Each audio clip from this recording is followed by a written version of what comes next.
Under the heavy grey morning sky of East Oakland, March 3rd, 1997, Loretta Williams pulled the front door shut behind her with the kind of quiet that spoke volumes, as though she knew, somewhere deep in her bones, that silence would be the only thing she left behind. She was dressed in a burgundy blouse she had pressed carefully the night before, paired with beige slacks she reserved for formal errands, and over her shoulder hung her familiar light canvas tote, the same one that had accompanied her through a decade of cleaning homes, scrubbing strangers' bathrooms, cooking meals she'd never tasted, and watching over children who weren't hers. That morning, she left her house with no identification, no cell phone, she didn't own one, just a folded piece of paper in her pocket with an address scrawled in ballpoint ink, an old address someone had whispered to her outside a laundromat saying, "I think Margaret moved over there." Her daughter, Danielle, 22, had offered to come along. "No," Loretta had replied with quiet resolve. "This is my business." Her tone, soft but unyielding, left no room for persuasion. For months she'd debated confronting Margaret Holloway, the woman she had worked for nearly 7 years. Margaret was never kind, but she had paid on time until the final months. When Loretta had to quit due to worsening pain in her knees, Margaret had promised to settle what she owed, soon.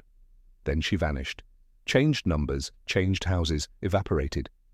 The more time passed, the more something ate at Loretta, not just the money, but the insult of being disregarded like a disposable rag. That day, she decided she'd had enough. At home, her youngest daughter, Kiara, just 14, sat on the floor braiding her own hair, oblivious to the final glance Loretta gave them before stepping outside. Her son, Isaiah, 19, had already left for the auto shop, where he worked part-time, grease already embedded in his fingernails from the day before. The house was quiet after Loretta left, the kind of quiet that presses against the walls like humidity. At first, Danielle thought little of her mother's delay. Loretta sometimes lingered to chat with old co-workers, visited cousins without calling, returned with stories about something she saw on the bus. But by 3 p.m., Danielle began glancing at the clock. By 5, the nervous tapping of her fingers on the kitchen table had become incessant. By 7, she had already called every number she could remember, starting with Aunt Belinda in Hayward and ending with Mrs. Gray, their old neighbor who used to exchange plant cuttings with Loretta on Sunday afternoons. No one had seen her. At 8:15, Isaiah came home. When Danielle met him at the door with that look in her eyes, he asked one question. "Where's Mum?" Her silence was louder than anything she could have said. The hours that followed were stitched together with confusion and disbelief. They called every hospital in Alameda County. They walked the route from their house to the Rockridge area where Margaret had last lived. They visited the church Loretta sometimes stopped by to light candles. Nothing, not even a hint. The next morning, Danielle brought a photograph of her mother and walked into the Oakland Police Department.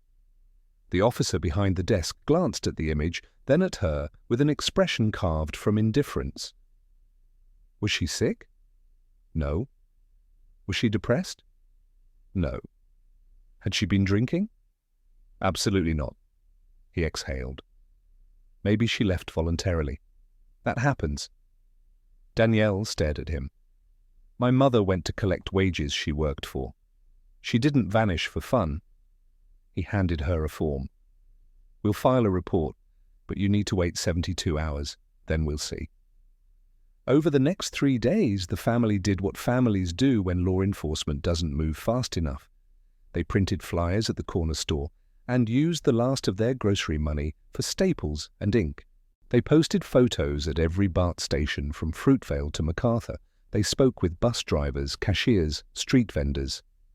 Danielle stopped going to work. Isaiah skipped the shop. Kiara slept in her mother's bed, clutching the pillow that still smelled like eucalyptus hand cream. On the 4th day, a neighbor drove Danielle to the block where Margaret was rumored to live. It was a long street of identical 2-story homes with chain-link fences and neglected front yards. Danielle knocked on 15 doors. A few residents remembered a white woman who used to live down the street, said she drove a light-colored Jeep. but they couldn't remember a name or where she went. One man shrugged. She moved fast, no forwarding address. The police accepted the missing person report the following Friday. There was no press coverage, no urgent bulletin, no canine search, no neighborhood alert. Loretta was filed under possible voluntary absence. Danielle would later learn this was code 719B in the system. It meant not high priority. But at home, they didn't buy it. Loretta had left with her tote bag, a slip of paper, and her pride. She didn't leave because she wanted to disappear. She left because she believed she still had the right to be treated with dignity. In the weeks that followed, Danielle started a spiral-bound notebook, recording every person she spoke to, every address checked, every maybe I saw her lead. Isaiah took to walking the streets at night, hoping she might appear by chance. Kiara stopped speaking at school, instead drawing over and over the image of a woman walking into a narrow alley. One morning, Danielle found one of the drawings under her pillow. It was eerily accurate. The back of Loretta's head, the slope of her shoulders, the familiar tote bag, a light that receded into dark. No one had an answer. But deep down, they knew the truth. Something had happened. Something someone didn't want them to know. And though they could not yet prove it, the weight of Loretta's absence had already made itself permanent, not just in their home, but in the air they breathed, the meals they didn't finish, the birthdays that passed without cake. A woman had walked out her front door in search of what she'd earned, and never came back. And in a city filled with noise, protests, ambition, and everyday struggle, her silence began to scream. The days bled into each other like watercolors left out in the rain, the edges of time softening until Danielle could no longer tell whether it was Tuesday or Friday, whether she had eaten lunch or simply chewed on hope. The flyers they had posted around East Oakland began to curl at the corners, weathered by sun and wind and disregard, their corners tugged loose by passing children or blown down the street by buses that didn't carry her mother. It had been over a week, and still no sign of Loretta, no call, no anonymous tip, no misidentified Jane Doe in the county morgue, nothing but the hollow sound of phone lines that rang too long before ending in silence. Danielle took to sitting by the window at night, watching the same porch light flicker 3 doors down, waiting for something, anything, that might break the stillness. Isaiah began to return home later and later, his shoes coated in alleyway dust and the scent of burned rubber. Eyes rimmed red, not from tears but from rage unspent, his shoulders hunched like a man who carried more than he could name. Kiara, once the quiet child with notebooks full of doodles, had stopped drawing altogether and now simply stared at the family photo on the mantel, the one where Loretta stood in the center with one arm around each of her children, her smile small but unmistakably proud. Every time Danielle caught her looking, she'd ask softly, "What are you thinking, baby?" But Kiara would just shake her head. What could she say that hadn't already been swallowed by the walls of that house? On the 10th day, Danielle received a call from a church volunteer who remembered seeing Loretta light a candle near the back pew the Sunday before she vanished. She looked determined, the woman said, not sad, just like she'd already made up her mind. Danielle thanked her, then hung up and buried her face in her hands, because determination shouldn't lead to disappearance, and yet here they were, with nothing but fading recollections and unconfirmed sightings to chase. At the Oakland Police Department, the case file was still thin, barely a handful of pages and one stapled photograph. The officer assigned, Detective Marlon Reese, was polite enough, but Danielle could tell he'd mentally filed Loretta's disappearance under not urgent. He asked if Loretta had mental health issues. He asked if there had been domestic tension. He asked if she had any history of drug use. No, and absolutely not, Danielle snapped, the taste of insult thick on her tongue. She was a working woman, a mother, she just wanted to get paid. He nodded, half listening, half watching the clock. "We'll keep the report active," he said. And she left his office knowing exactly what that meant. Nothing. The streets of Rockridge, once lined with manicured hedges and coffee shops that sold $4 muffins, had become an obsession. Danielle spent hours walking block by block, retracing what she believed her mother's path might have been. The old address on the paper led her to a pale green house with white shutters and a new tenant who had no idea who Margaret Holloway was. "Been living here since '98, the woman said, squinting suspiciously. "Before me, I think it sat empty a while." Danielle thanked her and moved on. At every house on that street, she asked the same question. Some slammed doors, some nodded vaguely, a few pointed her to other streets or shrugged as they watered their lawns.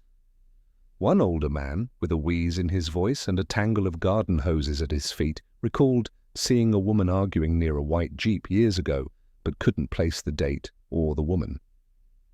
"Could have been your mum, could have been someone else," he said, scratching the back of his neck. "But yeah, she looked mad, had one of those old cloth bags on her shoulder." Danielle clung to that detail. The bag. That bag was like Loretta's shadow. It went where she went. Hearing someone mention it felt like a heartbeat in the fog, but she knew better than to let hope bloom too fast. That week, Isaiah came home with blood on his knuckles and a story he refused to tell. Danielle didn't push. She simply wrapped his hand in ice and sat beside him in silence, knowing that sometimes grief made you punch walls just to remember your own body existed. The family was beginning to fray at the edges, bills went unpaid, food expired in the fridge. The house took on the scent of absence, like old paper and stale detergent. On the 15th day, Danielle found herself staring at her mother's closet, her hand resting on a burgundy blouse still hanging on the far left side, pressed and untouched. It wasn't the one she'd worn that day. No, that one had disappeared with her. But this one was its twin, a silent witness to a morning that had no ending.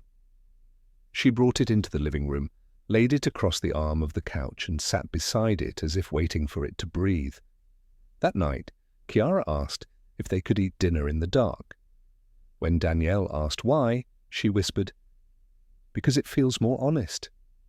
Danielle didn't argue. She simply lit a single candle and placed it near the blouse, and together they ate in silence while Isaiah sat by the door, back pressed to the wood, listening for footsteps that never came. On day 21, Danielle returned to the police station, armed with new flyers and a folder of notes, determined to demand more action. She was met with bureaucracy, a new face at the front desk, and a file that had not been touched in over a week. "We're doing what we can," the clerk said without looking up. "You just have to be patient." "My mother's been missing for 3 weeks, Danielle replied, her voice trembling but loud. "You think patience is the answer?" She didn't wait for a response. Instead, she turned and walked out, each step heavier than the last. That evening, she sat at the kitchen table and began to write down everything she remembered about her mother. Not just dates and locations, but stories, gestures, smells. The way Loretta hummed while folding laundry, the smell of menthol when she had headaches, the way she always cooked extra rice just in case someone showed up hungry. She wrote until her hand ached, until her tears smudged the ink, until her mother's presence filled the room so completely she could almost smell the eucalyptus again. Chiara wandered in sometime after midnight, curled up on the floor beside her, and whispered, "I dreamed about her. She was standing on a street I didn't know. She waved but didn't say anything." Danielle didn't respond. Instead, she placed her hand on her sister's head and whispered back, "We're going to find her." But even as she said it, she felt something shift inside her. Not doubt, never that, but a realization that finding her might no longer mean bringing her home. It might only mean understanding what happened. Somewhere, someone knew. Somewhere, someone had seen. Somewhere, the truth sat buried beneath indifference, beneath negligence, beneath the notion that some women could disappear and the world would keep turning. Loretta wasn't nobody. She was their mother. She was real. She mattered. And Danielle was determined that even if the world forgot her name, her family never would. By the time the calendar turned to April, the search had shifted from hope to necessity. Loretta's absence had seeped into every corner of their lives, hollowing out routines, unraveling old certainties, and replacing them with an exhausting question that refused to rest. How does a woman simply vanish? Danielle had memorized every inch of the block where her mother was last rumored to be. She'd walked the perimeter of that neighborhood so many times that even the stray dogs began to ignore her presence. She knew which porch lights flickered after dark, which windows stayed open past midnight, which front lawns bore the brittle signs of neglect. But nowhere, not in all her pacing, did she find anything more substantial than hearsay. One woman recalled seeing a white SUV idling suspiciously on the corner of 57th and Lowell. Another said she'd heard shouting from a house that had since been rented out to new tenants. None of it added up to more than smoke. And smoke, as Danielle was learning, could be deadly. That spring, Danielle began collecting names. Not just the names of people she questioned, but the names of other missing black women in the Bay Area. Some were never reported on. Some were buried in the third paragraph of a police blotter. Some were treated like runaways, some like addicts, some simply forgotten. But Danielle knew better. Her mother had worked for her entire life. She had raised 3 children. She had survived bad knees, racist clients, long bus rides, and unpaid wages. She didn't just disappear, she was disappeared. And that distinction mattered. Meanwhile, Isaiah had begun frequenting a flea market in West Oakland, where rumors often thrived more freely than facts. There, among old televisions and car batteries, he heard the same whisper again and again. Women sometimes got taken, not all at once, not always, violently, but taken nonetheless, tricked, coerced, or silenced. Some spoke of vans, others of warehouses near the port. One man told him about an abandoned electric substation off Birch Street that used to be used for storage. "You didn't hear it from me," he said, eyes darting around. Isaiah went that night, alone, flashlight in one hand, crowbar in the other. The building was locked, tagged with layers of graffiti, its windows like black eyes. He circled the property twice before climbing the fence and poking through the overgrown weeds. Nothing. No clues, no answers, just rust and shadows. Still he returned again the next week, and the next. In May, a city crew was dispatched to clean out a neglected lot at the edge of their neighborhood near 83rd Avenue, a plot of land that had long since become an illegal dumping ground for old mattresses, broken chairs, and garbage bags that reeked in the sun. Complaints had been filed for years, mostly about rats, but this time a team showed up with gloves, shovels, and orders to clear everything. Among them were 2 workers, Oscar Tellez and Raymond Brooks, men used to finding strange things in piles of urban decay, hypodermic needles, moldy Bibles, once even a set of human teeth. What they weren't prepared for was the thick, uneven slab of concrete hidden beneath a stack of plywood and old tires. It was an ugly thing about a yard wide and cracked through the middle. It didn't match the soil, didn't line up with the sidewalk, and didn't appear to be part of any official structure. "This doesn't belong here," Oscar muttered, brushing away the grime. They called their supervisor. Within hours, the site was cordoned off. The local police sent out a pair of officers and a crime scene technician who didn't hide her irritation at being pulled off lunch duty. "Probably just someone's weird DIY project," she mumbled. But when they began chipping away at the edges of the slab and pried it loose, the smell hit them first. Not the scent of death exactly, but of time, damp, sealed time. Beneath the slab was a shallow pit of reddish mud and stagnant water. And in the center, half submerged and coated in silt, were 2 objects that stopped Oscar cold. One was a beige canvas tote, collapsed and waterlogged, the kind that might have held bleach and rags, or a lunch packed in Tupperware.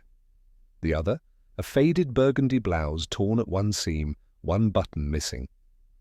The technician stared, then slowly reached for her radio. "We might have something," she said. Danielle was at work when the call came in, not from the police, but from Mrs. Monroe, a neighbor who'd heard rumors swirling after walking past the lot, seeing yellow tape. "They found clothes," she whispered. "A bag. I thought of your mom right away." Danielle didn't ask questions. She didn't wait for confirmation. She grabbed her keys, her phone, and drove straight there. By the time she arrived, the scene was quiet. Most of the workers had been dismissed, but one officer remained behind the tape. He eyed her warily as she approached. "You're not supposed to be—" "That's my mother's bag," she said. Her voice didn't waver. She pointed to the beige tote resting on the evidence table behind him. "And that blouse. She had two like that. One of them went missing with her." The officer said nothing, but she could see the shift in his eyes. Doubt replaced by gravity. They called in a detective. The site was combed again, this time more thoroughly. Cadaver dogs sniffed but found nothing further. No bones, no hair, no fingerprints. The soil had been disturbed too many times. The rain had come and gone, and the weight of the concrete had erased everything but fabric. The items were sent to a lab. Danielle was interviewed again. She brought old photos, one in particular of Loretta standing in the front yard, wearing that same burgundy blouse with the sleeve mended clumsily along the seam. "I sewed that myself," Danielle told them. "Back when I was learning, she told me to practice on her things." That detail, the seam, the thread, was enough for the lab to agree it was likely Loretta's, not a match in the scientific sense, but in the human one. Isaiah didn't cry when he heard. He nodded once, then disappeared into the backyard with a shovel. He stayed out there until dark, digging for reasons he never explained. Kiara, now 16, returned to her drawings, this time sketching the bag and the blouse, trying to remember the way her mother looked with her back turned. The discovery should have brought answers. It didn't. The lab results came back inconclusive. No blood, no viable DNA.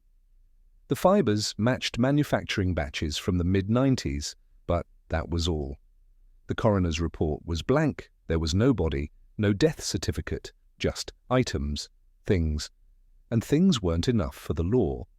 The case was reopened briefly, reclassified as suspicious disappearance with material evidence. But no charges were filed, no suspects brought in. Margaret Holloway's name was mentioned, but she remained a ghost. Her last known address in Rockridge had long been re-rented. No utilities in her name, no DMV record updates, no employment history. It was as if she'd dissolved. Danielle began to understand something deeper then, something colder, that the world didn't break when women like her mother disappeared.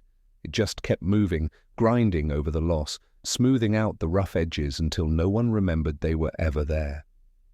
Except her. Except them. They remembered every thread, every wrinkle, every breath, and now they had a blouse, a bag, and the unshakable knowledge that Loretta Williams hadn't walked away. She had been taken, silenced, buried, not beneath earth, but beneath indifference. And Danielle would make sure that silence would not last. They didn't bury Loretta because they couldn't. There was no body, no autopsy, no casket, no date on a headstone. And yet in the Williams household, grief filled every room like a gas, colorless, invisible, choking. Danielle kept the blouse and the bag sealed in an archival box, wrapped with white muslin, and stored it at the top of her closet, where no one could disturb it, where it wouldn't gather dust like so many unanswered questions. She told herself it was evidence, not memorabilia, not a symbol of defeat. But deep down she knew it was all they had. No justice, no answers, just fabric and silence. And silence, she had come to understand, was its own kind of violence. The authorities stopped calling. The file, once reopened with flashes of urgency, quietly fell back into the same cabinet where it had first been ignored. Danielle called twice a week at first, then once. Then she stopped calling entirely because each conversation ended the same way. "No new developments at this time, ma'am." The last time she heard from the detective, he told her that without a body or a witness, the case would remain open, pending additional evidence. It was a phrase that meant nothing, a phrase designed to soothe and dismiss in equal measure. But Danielle refused to go quiet. That summer, she joined a community group in East Oakland, a loosely organized circle of women whose mothers, daughters, and sisters had vanished in the last 2 decades. Most had no platforms, no media coverage, no influence beyond their neighborhoods. But what they did have was memory and pain, and both of those were fuel. Danielle shared Loretta's story at one of their meetings held in a church basement, lit by flickering fluorescent bulbs and surrounded by metal folding chairs. She spoke softly, but each word landed heavy. When she showed them the photo of Loretta, the same one from the flyers worn at the edges, a hush fell over the room. One woman whispered, "She looks like she didn't take no mess." Danielle nodded. "She didn't. That's why she's not here." After that, Danielle started recording testimonies. Nothing formal, just audio clips on a handheld recorder. She met with other domestic workers, women who scrubbed floors and changed diapers in houses they could never afford to live in. She asked them simple questions. Have you ever had a boss who withheld your pay? Have you ever been threatened? Have you ever been scared to ask for what you were owed? Most said yes. Some cried. A few said they'd heard of Loretta. "She was brave," one woman said. "She didn't let people treat her like a shadow." Another admitted, "I wanted to speak up when my client fired me and didn't pay me for 2 weeks, but I remembered what happened to your mama, so I kept quiet." That admission hit Danielle like a slap. Her mother's silence had become a warning to others. That wasn't legacy, that was fear. Back at home, Isaiah had grown more withdrawn. He worked long hours at the auto shop, but never stayed late. Every night before going to bed, he rode his bike past the warehouse that now sat on top of the concrete slab where the blouse and the bag had been found. It had been painted blue recently with a large white sign that read, "Town Recycling Center, drop off here." The owners knew nothing of what lay beneath. They waved to him sometimes as he passed. He never waved back. One night, Danielle watched him from the window, the dim streetlight casting his shadow like a ghost across the wall of the building. He stood there for 10 minutes, unmoving. When he finally came home, he didn't speak. He simply locked the door behind him and said, "She's still under there?" Danielle didn't argue. She didn't say maybe. She didn't say we can't know. She just whispered, "I know." Kiara had grown into herself in the strangest way. At 17, she had stopped asking questions. Instead, she kept a yellow notebook where she wrote down everything her mother had said to her when she was young. Things about folding laundry, about always keeping cash in your sock, about what kind of shampoo you should never buy on sale. She added her own drawings too, pages and pages of women with tired eyes and bent backs, women who looked like her mother. One day, she handed the notebook to Danielle without explanation. On the cover, she had written, "What she left behind." Danielle flipped through it for hours that night, stopping at a page where Kiara had drawn their kitchen table with 4 chairs and only 3 people sitting. The 4th chair had a candle on it. She stared at the sketch and knew they had to do something more, something real, something that would make people look, even if the system wouldn't. She reached out to a local women's college that ran a small oral history project. They met in a library conference room with 2 students, a tape recorder, and a box of tissues. Danielle told the story from the beginning, March 3rd, 1997. The bag, the blouse, the ignored police report. She didn't cry, not even when they asked her what she would say to her mother if she could. "I'd say we didn't stop," she said. "Even when it hurt, even when it felt like screaming into a well. We didn't stop." The recording was added to a digital archive. The students created a small profile for Loretta. Black woman, 46 years old, domestic worker, disappeared while seeking unpaid wages. It was clinical, factual, but it was there. It existed in a system that had never made space for women like her. That was something. But the real shift came in the fall of 2014, when Chiara, now in nursing school, helped organize a small workshop for women domestic workers at the local community clinic. It was meant to be about safety and labor rights, about how to keep records and protect oneself in hostile work environments. But when Chiara shared her mother's story, something changed. The women began to speak, first in hushed tones, then in steady voices. One said she once worked for a woman named Margaret Holloway in the late 90s. Another said she had a friend who claimed to have been threatened by a client after asking for her last paycheck. Stories tumbled out, tangled with fear and shame and old anger. That night, Chiara came home and told Danielle everything. The name Margaret had surfaced again. The location was different, south of Oakland, closer to San Leandro, but the timing matched. She might still be alive, Chiara whispered. Or maybe she's not. But someone knows something. Danielle felt it too. Not hope, exactly, but something close to clarity. The story hadn't ended. It had simply been paused, muffled beneath years of bureaucracy and fear. Now it was resurfacing. They tried to contact the woman from the workshop, but she had stopped answering calls. Her number was disconnected. She no longer showed up to the clinic. It was like a thread had been pulled and then cut. Still, Danielle held on. She printed new flyers, not for searching, those days were gone, but for memory, for visibility. Each one had a headline in bold. Loretta Williams did not disappear. She was disappeared. Below it, the photo, the blouse, a call to remember, to demand, to witness.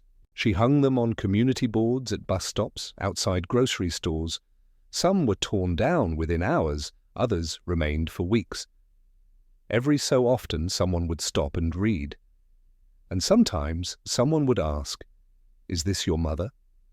Danielle would nod. She still is. In 2015, on the anniversary of her disappearance, the family gathered at the kitchen table like they did every year. No music, no television, no distractions, just a lit candle and an empty chair. This time, Danielle placed the archival box on the table and opened it. She unfolded the blouse, now more fragile than ever, and draped it over the chair. They said nothing. They didn't need to. The silence spoke of presence, not absence, of witness, not surrender. That night, Chiara wrote something in her notebook. Just one sentence. A woman left to ask for what was hers and never came back, but her name stayed. And that was the truth. Loretta Williams may have vanished that day in March, but she never left. Not really. She lived in the routines they kept, in the causes they supported, in the words they shared with strangers. Her story was a scar, but it was also a banner, a call, a map, and it was far from finished. By the spring of 2016, the Williams family no longer waited for justice. They documented it. Not the kind found in courts or case files, but in the hushed conversations of living rooms, in the tearful nods of women who saw themselves in Loretta's story, and in the small gestures that said, "We remember, even if the system doesn't." Danielle had long since realized that justice, for women like her mother, was not a verdict. It was resistance. It was a name that didn't fade, a blouse that wasn't discarded, a daughter who refused to sign a death certificate just to bring closure to a file no one was reading. That year, Danielle was invited to a small neighborhood forum hosted by a local university's sociology department. The event was titled Erased Histories, the Unnamed and the Unfound. It wasn't large, just a few rows of folding chairs under a banner that kept sagging at the corners. But to Danielle, it felt like a courtroom. Not to convict, but to confess the truth of a world where disappearance was made possible by permission. She didn't plan to speak. She brought Loretta's photograph, the now yellowing flyer, and the burgundy blouse, carefully folded in a linen wrap. But when the microphone passed in front of her, and the facilitator asked, "Would you like to say a few words?" She did. "I'm not here to ask for anything," she began, voice low but steady. "I'm here because when my mother disappeared, no one looked, and now even after we found what was left, her blouse, her bag, still no one asked what happened to her. But I'm asking. I'll keep asking, because if I don't, who will?" The room fell silent.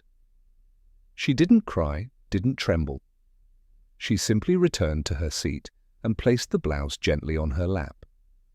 That image would later appear in a university blog post written by a student volunteer. It was titled, "The Woman Who Stayed Missing."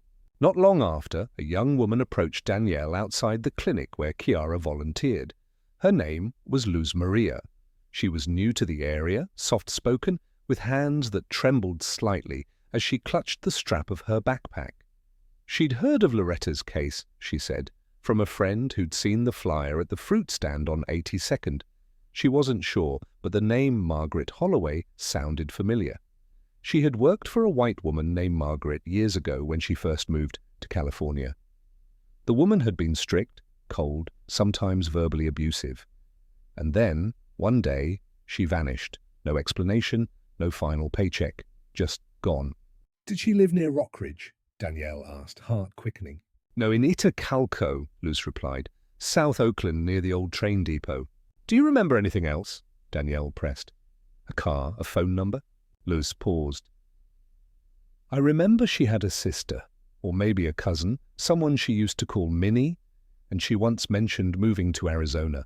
Danielle wrote it all down, every detail, every street name, every scrap of memory that Luz could offer. She asked if she'd be willing to speak again, maybe even give a recorded statement. Luz nodded. "Yes, anything I can do to help." But when Danielle called 2 days later, the number was disconnected. Luz was gone. No forwarding information. She never returned to the clinic. No one remembered her last name. It was as if the lead had evaporated, just like Margaret. Isaiah didn't say much when Danielle told him. He simply grabbed his keys and rode his bike past the recycling warehouse again. The sign had changed since last year, new font, new color, but the building was the same. The lot was the same. The cement beneath it, still untouched, still untested, still heavy with the weight of what had been sealed below. One night that summer, Chiara found a single photograph tucked between pages of her mother's old recipe book. It was faded, taken sometime in the late 80s, showing Loretta in front of a stove, smiling faintly, flour on her cheek. Behind her, on the counter, sat the very same tote bag and blouse. The photo, while warm and domestic, felt like a scream. They had forgotten it existed. Now it was a weapon. That photo joined the others on Danielle's wall, the beginnings of what she had started calling the memory map. Not just pictures, but annotations, timelines, clippings, hand-sketched diagrams of the neighborhood. She wasn't a detective, but she was something more dangerous, a daughter who refused to move on. When a friend suggested exhuming the lot, Danielle considered it. She even contacted a private investigator, but the cost was astronomical, and without legal permission, she'd be trespassing. "You need a court order," the PI had said, "and even then they'll say you're disturbing private property." Danielle hung up and stared at the photo of the blouse again. How can fabric be more permanent than a person? Then came an email from a young documentarian in San Francisco who had seen Loretta's case mentioned in a blog post. She was making a short film about missing women of color in the Bay Area and asked if Danielle would appear in a segment. It wouldn't be flashy, no studio lights, just testimony, truth. Danielle hesitated, then agreed. They filmed in the living room. No makeup, no rehearsals. Just her, the blouse in her lap, Chiara by her side. The camera operator asked, "What would you say if your mother could hear you now?" Danielle looked down, ran her fingers over the seam she'd once stitched as a teenager, and said, "We found pieces of you, Mama. We kept them safe. They said it wasn't enough to prove what happened. But to us, it was everything. And we didn't let them forget." The clip never aired on national television, but it made its way online. It was shared quietly within activist circles, local networks, university pages, and slowly Loretta's name began to surface again. Not in bold headlines, but in murmurs, in church gatherings, in labor rights meetings, in whispered warnings between domestic workers before accepting a job. Don't go alone. Tell someone where you're going. Always ask if they know about Loretta. And that, Danielle realized, was impact. Maybe not justice. Maybe not closure. But legacy. In 2017, during a small backyard memorial organized by Kiara for Labor Day, a teenage girl approached the table holding Loretta's picture. "Is this the lady they called the East Oakland warning?" she asked. Danielle raised an eyebrow. "I haven't heard that one." The girl shrugged. "That's what some of us call her, like she was trying to protect herself, but they silenced her. So now her story protects us." Danielle stood in stunned silence. She looked at Kiara, who was arranging candles, and Isaiah, who stood off to the side watching over them all with that same quiet vigilance. Then back at the photo. In it, Loretta was mid-laugh, hand resting on her hip, as if she had just said something sharp and unexpected. It was a moment frozen, but now, undeniably, alive. That night, Danielle wrote in her journal, they tried to erase her. Instead, they made her unforgettable. And in the days that followed, every time someone called, every time a woman shared her own story, Danielle added their names to a growing list, not just of those lost, but of those still standing, still searching, still saying, "We are here, we will not vanish, and we will not let you forget the ones who did." Because Loretta Williams was no longer just a missing person. She was a message. And that message was being passed hand to hand, story to story, louder and louder every year. By the time 2020 arrived, the world had shifted in ways no one could fully grasp. Protests roared in the streets, names once whispered, now echoed through megaphones and courtroom steps, and in the midst of it all, the story of Loretta Williams quietly spread like smoke under a locked door, creeping into conversations, classrooms, community circles, never loud, but impossible to ignore. Her name wasn't etched into any official monument. Her photo hadn't made national news, but something remarkable had happened. She had been remembered, and in America, for a black working-class woman who disappeared. That itself was an act of defiance. Danielle had kept her promise all these years. She had not let the silence devour her mother's story. But by now it wasn't only her burden to carry. In nursing clinics, at night classes, in barbershops and community gardens, people had heard of the woman with the burgundy blouse.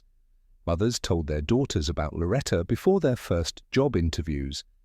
Elders warned neighbors about asking for what's owed without a plan, not because they didn't believe in dignity, but because they knew how easily dignity could get you killed. Kiara, now 31, had become the coordinator of community health and safety at a clinic that served East Oakland's most vulnerable. And every time she met a woman who flinched at certain questions or hesitated when asked about home, she recognized the signs. She no longer asked directly. She listened, because Loretta had taught her that the most dangerous wounds were the ones that never made a sound. Isaiah, older now, quieter still, had taken over ownership of the auto shop where he once turned wrenches for a paycheck. His hair had begun to gray at the temples, and his hands, though rough and scarred, moved with a precision that masked years of rage. When young men asked about the framed photo in his office of a black woman in a burgundy blouse standing with her arms folded, he didn't say much. He simply nodded and said, "That's my mama. She's why I work." And that was enough. Sometimes truth doesn't need a speech, just a name. Danielle, now in her early 50s, still lived in the same house. She had been offered jobs in other states, had once even considered moving to New York for a non-profit gig, but she never left. "This house is more than bricks," she would say. "It's proof." The burgundy blouse had long since been framed, hung directly opposite the front door, so that anyone who entered would see it first, before the couch, before the family photos, before the bookshelf filled with pamphlets on missing persons and community justice. It hung like a quiet sentinel, a declaration. She was here. Every March 3rd, the Williams family still lit a candle. They still left a seat empty at dinner. But the gathering had grown. Neighbors came by bringing food or flowers. Some brought stories. One year, a teenage girl named Maya stood in the doorway, holding a plastic bag with a handmade paper flower, and whispered, "I wrote about Ms. Loretta for my school essay." Danielle took it, tears pooling, but never falling. "Thank you," she whispered. She would have been proud. Then in 2022, something unexpected happened. A small university research group focusing on disappearances of women of color between 1980 and 2000 contacted Danielle. They had found Loretta's name in a local archive, seen the short documentary, and wanted to include her in a digital museum exhibit titled "The Missing Who Spoke First." At first, Danielle hesitated. She didn't want her mother to be flattened into a data point, but when they offered to list Loretta's full name, her occupation, and include the photo of the blouse as a centerpiece, Danielle agreed, on one condition. "You write that she didn't go missing, she was made to disappear." The exhibit went online in August. It wasn't a viral success, there were no news cameras, but in its first week it was viewed 4,300 times, and among those viewers was a woman named Amalia Fierro, a retired caretaker living in Chiapas, Mexico, who had once, in the 90s, lived briefly on Claremont Avenue, just blocks from where Margaret Holloway was last known to reside. When she saw the name Loretta Williams, she froze. She remembered something, an afternoon, a sound, a doorbell. "I saw a black woman knocking on Margaret's door that day," she wrote in an email. She looked nervous. "I didn't see her go in, but not long after I saw a white Jeep pulling away. There was something in the back, under a tarp. I assumed it was furniture." The memory was vague. It wasn't admissible in court, but to Danielle it was confirmation. Her mother made it to the door. She had not imagined that part. Loretta went to claim her dignity and never came back. That night, Danielle wrote a letter she never intended to send. It was addressed to Margaret. It read, "You know what happened. You know what you allowed or maybe did. I won't get answers from you. I no longer need them. But I need you to know she didn't disappear. You erased her, and we brought her back." She folded it and placed it behind the blouse, tucked into the corner of the frame. In 2024, Chiara organized a gathering for young domestic workers at the clinic. Not a rally, just tea, stories, strategies. At the end of the evening, she stood and said, "My mother's story wasn't a tragedy. It was a warning, but it's also a lesson that we don't stay quiet, that we don't disappear without leaving a trail."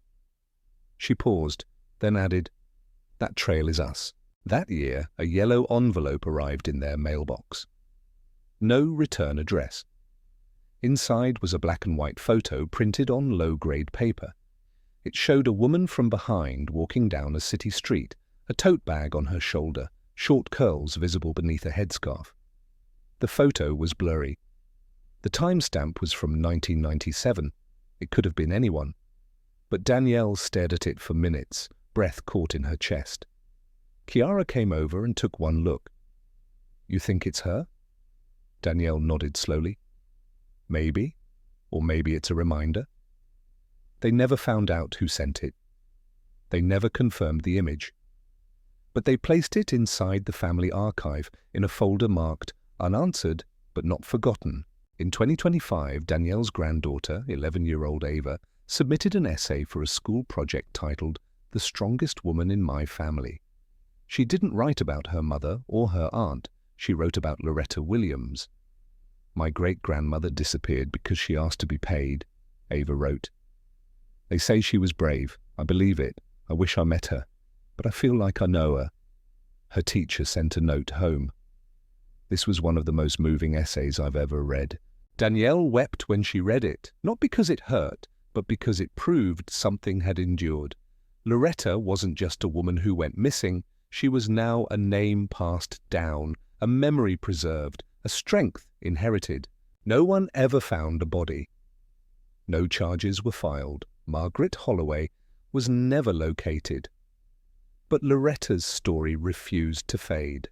It lived in Ava's essay, in Chiara's clinic, in Isaiah's silence, in Danielle's resistance, and in every woman who looked at that framed burgundy blouse and said, "I deserve more." Because some disappearances are never solved, but they're not forgotten, and sometimes dignity is the loudest thing left behind.